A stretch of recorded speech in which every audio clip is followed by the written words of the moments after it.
കരിമണൽ കർത്താവിൻ്റെ CMRL-ഉം വീണ തൈക്കണ്ടിയുടെ എക്സാലോജിക്കും തമ്മിലുള്ള ഈ മാസപ്പടി കേസ്, അതിലെ ഏറ്റവും പുതിയ അപ്ഡേറ്റ്, വീണ തൈക്കണ്ടി 17-ാം തീയതി ED-യുടെ മുമ്പിൽ ഹാജരാവണമെന്ന് ആവശ്യപ്പെട്ടുകൊണ്ട് അവർ സമൻസ് അയച്ചു എന്നുള്ളതാണ്.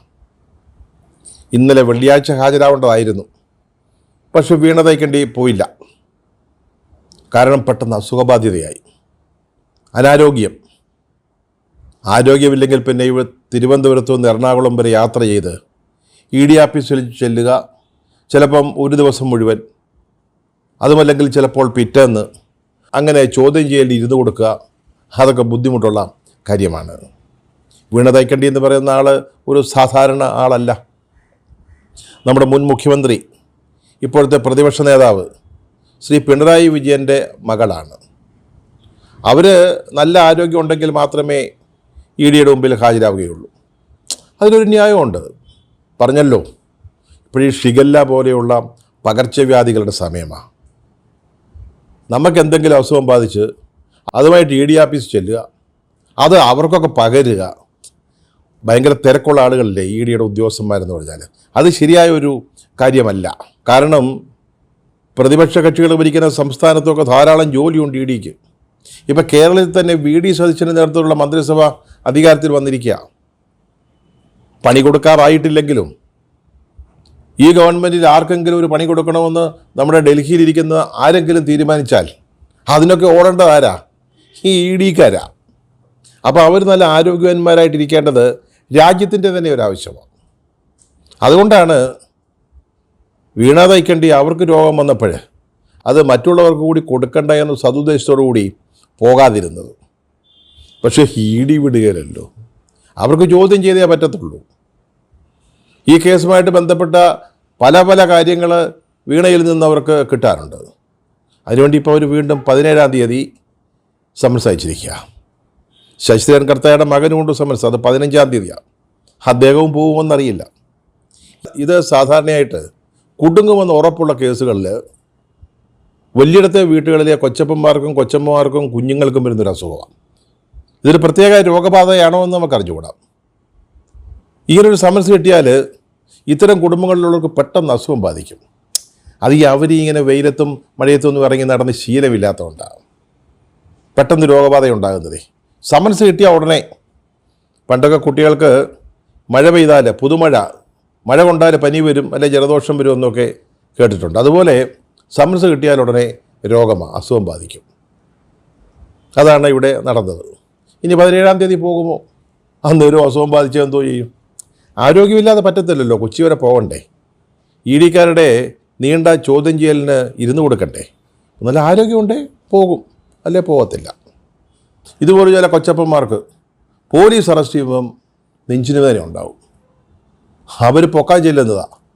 അതറിയുന്ന ഉടനെ വല്ലാത്തൊരു അസുഖം, നെഞ്ചിന് വലിയ വേദന. പിന്നെ ആശുപത്രി കൊണ്ടുപോയി പരിശോധനയായി, ECG എടുപ്പായി, ട്രെഡ്മില്ലായി. ഭാഗ്യമുണ്ടെങ്കിൽ ജയിലിൽ പോകാതെ ആശുപത്രി കഴിയാം. ഈ സർക്കാർ ആശുപത്രിയാണെങ്കിൽ പോലും ICU-യിലിടും. അപ്പോൾ AC ഒക്കെ ഉണ്ടാവും, നല്ല സുഖമാണ് കേട്ടോ. പക്ഷേ ഇപ്പം ചില ജഡ്ജിമാരുണ്ട്, കോടതികളുണ്ട്, അവർ ഈ കള്ളത്തരം നന്നായിട്ട് മനസ്സിലാക്കിയിട്ടുണ്ട്. അതുകൊണ്ട് അവർ കൃത്യമായിട്ട് അതിൻ്റെ അന്വേഷണം നടത്തും, പരിശോധനാ റിപ്പോർട്ട് വാങ്ങും, എന്നിട്ട് കുഴപ്പമില്ലെന്ന് കണ്ടാൽ റിമാൻഡ് ചെയ്യുകയും ചെയ്യും. അതിപ്പോൾ ചില മാറ്റങ്ങളുണ്ട്. ഇവിടെ രസകരമായ കാര്യം എന്ന് പറഞ്ഞാൽ സമൻസ് വന്ന ഏത് അസുഖവും വരാം. വയറ്റിളക്കം മുതൽ എന്തുകൊണ്ടാവാം, ഏത് രോഗവും. പക്ഷേ ഇവിടെ ഈ അറസ്റ്റ് വരുമ്പോൾ എന്താ, എപ്പോഴും ഉണ്ടാകുന്ന നെഞ്ചിന് വേദനയാണ്. അതാണല്ലോ പെട്ടെന്നുണ്ടാകാവുന്ന ഒരു അസുഖം. നെഞ്ചിന് വേദന എന്ന് പറഞ്ഞാൽ അത് ചിലപ്പോഴേ ഹാർട്ടിൻ്റെ എന്തെങ്കിലും ഇവിടെ സീരിയസ് ഇഷ്യൂ ആണെങ്കിലോ. ജീവിതത്തിൽ ഗ്യാസിൻ്റെ ഫലമായിട്ട് പോലും നെഞ്ചിന് വേദന വന്നിട്ടില്ലാത്ത പാർട്ടികളാണ് പെട്ടെന്ന് പോലീസിനെ കാണുന്നുണ്ടേ നെഞ്ചിന് വേദന ഉണ്ടാകുന്നത്. ഇതും പറഞ്ഞല്ലോ, ചില വലിയ കുടുംബങ്ങളിലെ കൊച്ചപ്പന്മാർക്ക് മാത്രം പറഞ്ഞിട്ടുള്ള കാര്യമാണ്. പാവപ്പെട്ടവനാണെങ്കിൽ അവന് നെഞ്ചിന് വേദനയല്ല, അവന് ശരിയായ നെഞ്ചിന് വേദന ഉണ്ടെങ്കിലും പോലീസ് അവനെ ആശുപത്രി കൊണ്ടുപോകത്തില്ല, പരിശോധനയ്ക്ക് വിടത്തില്ല, അവനെ നേരെ ജയിലിലേക്ക് പോവുക തന്നെ ചെയ്യും. അതാണ് ഇവിടെ നടന്നുകൊണ്ടിരിക്കുന്ന നീതി, അല്ലെങ്കിൽ നീതിയുടെ നടത്തിപ്പ്. ഇതൊക്കെ കാണുമ്പോൾ ഈ സാധാരണ സഖാക്കൾക്ക്, സഖാവ് അപ്പുകുട്ടന്മാർക്ക് പല പല സംശയങ്ങളും തോന്നുകയാണ്. ഇപ്പോൾ നമ്മുടെ പിണറായി വിജയൻ്റെ മകൾ വീണ തൈക്കണ്ടിക്ക് രോഗം വന്നു, അതുകൊണ്ട് സമൻസ് അനുസരിച്ച് ചോദ്യം ചെയ്യലിന് ഹാജരായില്ല എന്ന് പറഞ്ഞാൽ വിശ്വസിക്കുന്ന ആളുകളായി സഖാക്കൾ. കാരണം അവർക്ക് അതിനപ്പുറത്ത്, പാർട്ടി പറയുന്നതിനപ്പുറത്ത്, അല്ലെങ്കിൽ പാർട്ടി കുടുംബങ്ങൾ നൽകുന്ന വിശദീകരണങ്ങൾക്കപ്പുറത്ത് മറ്റൊരു സത്യമില്ല. അവരിതൊക്കെ അങ്ങ് 100% വിശ്വസിക്കും. പക്ഷെ എന്നാലും ചില സംശയങ്ങൾ ഇങ്ങനെ തേട്ടി വരും. അതായത് ഈ കേസ് ഉദാഹരണത്തിനെടുത്താൽ എക്സാലോജിക്കും CMRലും തമ്മിലുള്ള മാസപ്പടി കേസ്, അതിൽ തെറ്റായിട്ടൊന്നും ചെയ്തിട്ടില്ലെന്നാണ് വീണ തൈക്കണ്ടി പറയുന്നത്. അത് അപ്പക്കുട്ടന്മാർക്ക് വിശ്വാസമാണ്. ചെയ്യാത്ത സേവനത്തിന് പണം വാങ്ങിച്ചിട്ടില്ല എന്ന് പറയുമ്പോൾ നമ്മളങ്ങ് വിശ്വസിക്കും, അല്ലെ സഖാക്കളങ്ങ് വിശ്വസിക്കും. സത്യം പറഞ്ഞാൽ ഈ SFIO നടത്തിയ അന്വേഷണത്തിൽ ഇത് സംബന്ധിച്ച് ചില മൊഴികളുണ്ട്. അതിൽ പറയുന്നത്, നമ്മൾ വായിച്ച റിപ്പോർട്ടുകൾ അനുസരിച്ചാണെങ്കിൽ അങ്ങനെ കാര്യമായിട്ടുള്ള എന്തെങ്കിലും സേവനം കൊടുത്തിട്ടല്ല ഈ പണം കിട്ടിയതെന്ന് വീണ തൈക്കണ്ടി തന്നെ സമ്മതിക്കുന്നുണ്ടെന്ന് വാർത്തകളെ വായിച്ചു. ഈ റിപ്പോർട്ട് കണ്ടിട്ടില്ലാത്തതുകൊണ്ട് ആധികാരികമായിട്ട് പറയാൻ തയ്യാറാവുന്നില്ല. എന്താണേലും പാർട്ടി പറയുന്നതും നമ്മൾ വിശ്വസിക്കും. പാർട്ടി എന്താ പറയുന്നത്? ഇതിലൊന്നും ഒരു കുഴപ്പമില്ലെന്നേ, ഇത് 2 കമ്പനികൾ തമ്മിലുള്ള ഇടപാടാണ്. CMRലും എക്സാലോജിക്കും തമ്മിലുള്ള ഒരു ഇടപാടാണ്. ഒരു കമ്പനി അങ്ങോട്ടൊരു സേവനം കൊടുക്കുന്നു, മറ്റേ കമ്പനി ഇങ്ങോട്ട് കുറേ കോടികൾ കൊടുക്കുന്നു. ഒരു ഹാരം അങ്ങോട്ടിടുന്നു, ഒരു ഹാരം ഇങ്ങോട്ടിടുന്നു. അതുപോലെ വളരെ സിമ്പിളായിട്ടുള്ള ഒരു കാര്യമാണെന്നാണ് പാർട്ടി പറയുന്നത്. നമ്മളത് വിശ്വസിക്കും. അതുമാത്രമല്ല, ഇത് ബാങ്ക് വഴിയാണ് അത്ര ഇതിൻ്റെ ഇടപാട് നടന്നത്. പക്ഷേ ബാങ്ക് വഴി ആരെങ്കിലും മാസപ്പടി കൊടുക്കും? ഒറ്റ കാര്യം നമ്മൾ മനസ്സിലാക്കിയാൽ മതി, ബാങ്ക് വഴി, അതുവഴി വന്ന പണം എങ്ങനെയാണ് കൈക്കൂലി പണമാവുന്നത്? ഇതൊക്കെ ഞങ്ങൾ ഈ പാർട്ടി സഖാവ് അപ്പുക്കുട്ടന്മാർ വിശ്വസിക്കും. എന്നാലും ഒരു സംശയം, ഇതൊക്കെയാണ് സത്യമെങ്കിൽ വീണ തൈക്കണ്ടിയും പാർട്ടിയും MV ഗോവിന്ദൻ മാർക്സും ഒക്കെ പറയുന്നതാണ് ശരിയെങ്കിൽ, നമ്മുടെ കാരണഭൂതർ പിണറായി വിജയൻ സഖാവ് പറയുന്നതാണ് സത്യമെങ്കിൽ, എന്തുകൊണ്ട് EDയുടെ മുമ്പിൽ ഹാജരായി മണിമണിയായിട്ട് സത്യം അങ്ങോട്ട് പറഞ്ഞുകൂടാ? നമ്മുടെ എല്ലാ തെളിവുകളും ഉണ്ടല്ലോ, നമ്മൾ കൊടുത്ത സേവനത്തിന് തെളിവുണ്ടാവുമല്ലോ.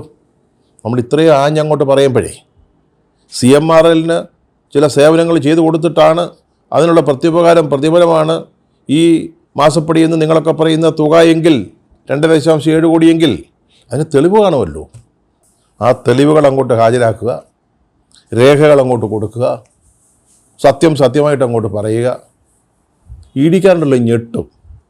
നമ്മൾ അങ്ങനൊരു തന്ത്രം അങ്ങോട്ട് സ്വീകരിച്ചാൽ EDക്കാർ ശരിക്കും ഞെട്ടും. എന്നിട്ട് അവസാനം ഈ കേസിൽ യാതൊരു തെളിവുമില്ല എന്ന് മനസ്സിലാക്കിയിട്ട്, സത്യത്തിൻ്റെയോ തെളിവുകളുടെയോ കണിക പോലുമില്ല എന്ന് മനസ്സിലാക്കിയിട്ട് ഈ വലിയ ഫയൽ കെട്ടെല്ലാം കൂടെ EC പേരണ്ടൂർ കനാലിൽ കൊണ്ട് കളയും. അതോടെ തീർന്നില്ലേ കേസ്? പിന്നെ എക്സാലോജിക്ക് മാസപ്പടി കേസ് ഇല്ലല്ലോ. CMRൽ എക്സാലോജിക്ക് മാസപ്പടി കേസ് അത് പിന്നെ ഇല്ലല്ലോ. അതങ്ങ് ചെയ്തുകൂടെ? അതാണ് ഈ സാധാരണ അപ്പുക്കുട്ടൻ സഖാക്കന്മാർക്ക് തോന്നുന്ന ഒരു സംശയം. അങ്ങനെയാണെങ്കിൽ പല കാര്യങ്ങളും നമുക്ക് ഒഴിവാക്കാൻ പറ്റും. അതായത് ED റെയ്ഡിന് വരുന്നു, നമ്മുടെ മുൻ മുഖ്യമന്ത്രി കാരണഭൂതരുടെ വീട്ടിലാണ് റെയ്ഡ്, ഉടനെ സഖാക്കളെല്ലാം വിളിച്ചു കൂട്ടുന്നു, ആ പാവത്തുകളെല്ലാം കൂടെ ഓടി വരുന്നു. അവരാണെങ്കിൽ ഈ നിയമസഭാ തെരഞ്ഞെടുപ്പിലെ പരാജയം കാരണം പുറത്തിറങ്ങാൻ വയ്യാതെ നിൽക്കുക, മനസ്സ് വിഷമിച്ച് നിൽക്കുക, ഉള്ളുവെന്ത് നിൽക്കുക. അപ്പോഴാണ് വിളി വരുന്നത്, കാരണഭൂതരുടെ വീട്ടിൽ റെയ്ഡെന്ന്. എല്ലാം കളഞ്ഞിട്ട് ഓടിച്ചെല്ലുക. അവിടെ ചെല്ലുമ്പോൾ കാണുന്നത് EDക്കാർ വന്ന കാറാ. എന്നിട്ട് അതിൻ്റെ മുമ്പിലിരുന്ന് മുദ്രാവാക്യം വിളിക്കുക, വെയിലത്ത് റോഡിലിങ്ങനെ ടാറ് ഉരുകി ഒഴുകുക. നമ്മുടെ MV ഗോവിന്ദൻ സഖാവൊക്കെ അവിടെ ഇരുന്ന് മുദ്രാവാക്യം വിളിക്കുമ്പോൾ നമുക്ക് അങ്ങനെ ചെയ്യാതിരിക്കാൻ പറ്റുമോ? പിന്നെ ഇവന്മാർ ഇറങ്ങിപ്പോവുക. അങ്ങനെ നമ്മുടെ പിണറായി വിജയൻ്റെ മകളുടെ കേസിൽ തെളിവുകൾക്കായിട്ട് റെയ്ഡ് നടത്തിയിട്ട് അങ്ങനെ അങ്ങ് ചുമ്മാ അത് പോകാൻ പറ്റുമോ? എന്താ വെള്ളരിക്കാപ്പട്ടണമാണോ? പിന്നെ EDക്കാർക്ക് ഇടി കൊടുത്തു, അവരുടെ വണ്ടി തല്ലി പൊട്ടിച്ചു. സത്യം പറഞ്ഞാൽ ഈ തെളിവുകൾ നേരത്തെ തന്നെ അങ്ങ് കൊടുത്തിരുന്നെങ്കിൽ, കാര്യങ്ങൾ വെടിപ്പായിട്ട് പറഞ്ഞിരുന്നെങ്കിൽ ഇതിൻ്റെ ഒന്നും ആവശ്യം ഉണ്ടാകത്തില്ലായിരുന്നു. അതുകൊണ്ടാണ് പിന്നെയും ഈ സംശയം തോന്നുന്നത്. കേസിനെ നേരിടാൻ ധൈര്യമുണ്ടെങ്കിൽ അങ്ങനെ ചെയ്യണം. അതല്ലാതെ എന്താണ് സംഭവിച്ചത്? ഈ CMRലുകാർ കോടതിയിൽ പോകുന്നു, ഹൈക്കോടതിയിൽ. EDയുടെ അന്വേഷണം തടയണം. സിംഗിൾ ബെഞ്ച് അത് സമ്മതിക്കുന്നില്ല. അവരെ നേരത്തെ ഉണ്ടായിരുന്ന തടസ്സങ്ങൾ എടുത്ത് മാറ്റി. അപ്പോഴാണ് പിറ്റേന്ന് തൊട്ട് പിറ്റേന്ന് തന്നെ വെളുപ്പാങ്കാലത്ത് ഇ ഡിക്കാർ വണ്ടി പിടിച്ച് പിണറായി വിജയൻ്റെ വാടക കൊട്ടാരത്തിന് മുമ്പിലേക്ക് വരുന്നത്. അതിനുശേഷം എന്തുവാ, വീണ്ടും കേസ് കൊടുത്തു, അപ്പീൽ കൊടുത്തു ഡിവിഷൻ ബെഞ്ചും പറഞ്ഞു അത് തടയാനൊന്നും പറ്റത്തില്ല, ഇ ഡിയുടെ അന്വേഷണം മുന്നോട്ട് പോയേ പറ്റത്തുള്ളൂ, അതുകൊണ്ട് ഇത് സ്റ്റേ ചെയ്യാനോ തടസ്സപ്പെടുത്താനോ കോടതിയില്ല. അതിനെ തുടർന്നാണ് സമൻസ് അയച്ചത്, അതിനെ തുടർന്നാണ് അസുഖം ഉണ്ടായത്, അതിനെ തുടർന്നാണ് വീണ്ടും സമൻസ് അയച്ചിരിക്കുന്നത്. 17-ാം തീയതി പോകുമോ നമുക്കറിഞ്ഞുകൂടാ. എന്തിനാണ് ഇ ഡി പേടി? നമ്മൾ തെറ്റൊന്നും ചെയ്തിട്ടില്ലെങ്കിൽ എന്തിനാണ് എൻഫോഴ്സ്മെൻറ്റ് ഡയറക്ടറേറ്റിനെയോ CBIയോ SFIOയെ ഒക്കെ നമ്മളെന്തിനാ പേടിക്കുന്നതെന്നേ?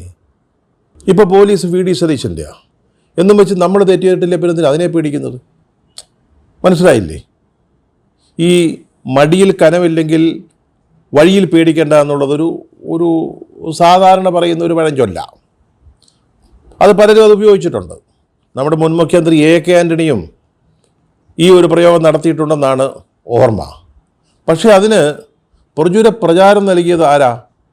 നമ്മുടെ പിണറായി വിജയനാ. എന്ന് വെച്ചാൽ പിണറായി വിജയൻ്റെയും മകളുടെയും മടിയിൽ കനമില്ല, പിന്നെ വഴിയിൽ ഇറങ്ങി നടക്കുന്നതിന് എന്താ പേടി? കള്ളന്മാരെ പേടിക്കണ്ട, കൊള്ളക്കാരെ പേടിക്കണ്ട. CMR അല്ലേ, അല്ലെങ്കിൽ ശശിധരൻ കർത്താവ്, അവർ കോടതിയിൽ കേസ് കൊടുക്കുകയോ സ്റ്റേ വാങ്ങുകയോ ചെയ്യട്ടെ, നമ്മളതൊന്നും ശ്രദ്ധിക്കാൻ നിൽക്കണ്ട. നമ്മൾ നമ്മുടെ കാര്യം ഇ ഡിയുടെ മുമ്പിൽ പറയാം, അതാണ് ചെയ്യേണ്ടത്. CMRനെ പോലല്ലല്ലോ നമ്മൾ. അവർ വെറും കുത്തക മുതലാളിമാർ, ബൂർഷകളാണെന്നേ, ക്യാപിറ്റലിസത്തിൻ്റെ പ്രവാചകന്മാരാ. അതുപോലാണോ പിണറായി വിജയൻ്റെ മകൾ വീണ തൈക്കണ്ടി? പിണറായി വിജയൻ ആരാ? വിപ്ലവ സൂര്യൻ. കേരളം ഇതുപോലൊരു വിപ്ലവകാരിയെ കണ്ടിട്ടില്ല. ഇപ്പോൾ കുറച്ച് ഡിമാൻഡ് കുറവാണ്, സമ്മതിക്കുന്നു. തെരഞ്ഞെടുപ്പ് കഴിഞ്ഞതോടെ LDF 35 സീറ്റിലേക്ക് അങ്ങ് ഇടിഞ്ഞ് വീണതോടെ പഴയ ഒരു ഗ്ലാമറില്ല, അത് ഞങ്ങൾ സമ്മതിക്കുക. കാരണം ഞങ്ങൾ ഇദ്ദേഹത്തിൻ്റെ ചിത്രം ഇങ്ങനെ ആകാശത്തെ അങ്ങനെ ഉയർത്തി കെട്ടിയിട്ടല്ലേ, ഇദ്ദേഹത്തിന് വേണ്ടിയാണോ നമ്മൾ വോട്ട് ചോദിച്ചത്? 140 സീറ്റിലും പിണറായി വിജയനാണ് മത്സരിക്കുന്നതെന്നാണ് നമ്മളന്ന് പറഞ്ഞിരുന്നത്. 105 സീറ്റിലും തോറ്റുപോയി പറഞ്ഞല്ലോ. അതുകൊണ്ട് കുറച്ച് ഗ്ലാമർ കുറയും, ഇച്ചിരി കുറവാണ്, സമ്മതിച്ചു. പക്ഷെ എന്നും വെച്ച് അദ്ദേഹം കാരണഭൂതരല്ലാതാവുന്നില്ലല്ലോ. ഇന്ന് ഈ പാർട്ടിയെ ഇതേ നിലയിലെത്തിച്ച കാരണക്കാരൻ അദ്ദേഹമല്ല എന്നതുകൊണ്ട് പറയാൻ പറ്റുമോ? സത്യം പറഞ്ഞാൽ ഇതേ നിലയിൽ ഇന്നത്തെ പാർട്ടി എത്തിച്ച അദ്ദേഹം തന്നെ, പിണറായി സഖാവ് തന്നെയാണ്. LDF ജയിച്ചാൽ അദ്ദേഹം 3ാമത് മുഖ്യമന്ത്രിയാകുമെന്ന് മനസ്സിലായപ്പോഴാണ് കേരളത്തിലെ ജനങ്ങൾ അടപടല ഇളകി വന്ന് VD സതീശനും UDFനും വേണ്ടി വോട്ട് ചെയ്തത്. കാര്യമൊക്കെയാണേലും ആന മെലിഞ്ഞതുകൊണ്ട് തൊഴുത്തിൽ കൊണ്ട് കെട്ടത്തൊന്നുമില്ല. കൻ്റോൺമെൻറ്റ് ഹൗസിലെ തൊഴുത്തിൽ ആനയെ കെട്ടാമെന്ന് ആരും വിചാരിക്കണ്ട. അതുകൊണ്ട് ഇവിടെ നമ്മുടെ കാരണഭൂതരുടെ അന്തസ്സ് സംരക്ഷിക്കുക എന്നുള്ളതും കൂടി ഉണ്ട്. ഇപ്പം അദ്ദേഹം ഒരുമാതിരി കുറ്റാരോപണത്തിനെ പോലെ നിൽക്കുക. അദ്ദേഹം എന്തോ സേവനം ചെയ്ത് കൊടുത്തതിൻ്റെ പേരിൽ CMRലിന് ഈ കരിമണൽ ഖനനവുമായി ബന്ധപ്പെട്ട് എന്തോ ചില സൗജന്യങ്ങൾ മുഖ്യമന്ത്രിയായിരുന്ന പിണറായി വിജയൻ ചെയ്തു കൊടുത്തതിനാണ് ഈ മാസപ്പടിയെന്ന് ചില ദോഷൈകതിരുക്കൾ പറഞ്ഞ് നടക്കുന്നുണ്ട്. അതൊക്കെ നമുക്ക് തിരുത്തണ്ടേ? തെരഞ്ഞെടുപ്പിൽ പാർട്ടിക്കുണ്ടായ വീഴ്ചകൾ അത് തിരുത്താൻ നിൽക്കുക, അതിന് വലിയ ശ്രമങ്ങൾ നടന്നുകൊണ്ടിരിക്കുക. അതിനിടെ നമ്മൾ പിണറായി വിജയൻ്റെ ഇമേജും കൂടി ഒന്ന് സംരക്ഷിക്കേണ്ടിയിരിക്കുന്നു, അതൊന്ന് പുതുക്കി പണിയേണ്ടിയിരിക്കുന്നു. അതിനൊക്കെ എന്താ നമ്മൾ ചെയ്യേണ്ടത്? ഈ കേസിൽ വീണ തൈക്കണ്ടി നിർദോഷിയാണെന്ന് ED സമ്മതിക്കണം, അല്ലെ കോടതിയിൽ റിപ്പോർട്ട് കൊടുക്കണം. അതിനെന്താ വേണ്ടത്? വീണ തൈക്കണ്ടി EDയുടെ മുമ്പിൽ ഹാജരാകുന്നു, സത്യം പറയുന്നു, അവരുടെ ഭാഗമാണ് ശരിയെന്ന് തെളിയിക്കുന്നു. അതാണ് വേണ്ടത് എന്നാണ് അപ്പുക്കുട്ടൻ സഖാക്കളുടെ അഭിപ്രായം. ഒരു കാര്യം പറഞ്ഞേക്കാം, അപ്പുക്കുട്ടൻ സഖാവിൻ്റെ ചെറിയ അറിവനുസരിച്ച് പറയുക, ഇതൊരു കൊനസ്റ്റ് കേസാണ്. ഈ കള്ളപ്പണം വെളുപ്പിക്കുന്നത് തടയുന്നതിന് വേണ്ടിയുള്ള നിയമം, അതിൻ്റെ വകുപ്പ് 50, അതനുസരിച്ചൊരു സമൻസ് അയച്ചാൽ ഹാജരായി തെളിവ് കൊടുത്തേ പറ്റത്തുള്ളൂ. അത്തരക്കാരിൽ നിന്ന് തെളിവെടുക്കാതെ ചോദ്യം ചെയ്യാതെ അന്വേഷണം പൂർത്തിയാകത്തില്ല. അതാണ് സഖാവ് അപ്പുക്കുട്ടന്മാർ മനസ്സിലാക്കുന്ന ഒരു സത്യം. അതുകൊണ്ട് എന്താണെങ്കിലും പോയി അവരോട് പറയാനുള്ളത് പറയുക, അതാണ് നല്ലത്. ഇനി ഒടുവിൽ മൊഴി കൊടുക്കാൻ പോകാതെ അവർ വേറെ എന്തെങ്കിലും തെളിവുകൾ ശേഖരിച്ചിട്ട് അറസ്റ്റോ വല്ലതും ഉണ്ടായാൽ ഇടിക്കാരെ ഇടിക്കാൻ ഇനി അപ്പുക്കുട്ടൻ സഹാക്കളെ കിട്ടത്തില്ല. ഇപ്പം തന്നെ റെയ്ഡിന് വന്നവന്മാരെ നമ്മൾ ഇടിച്ചു വിട്ടതാണ്.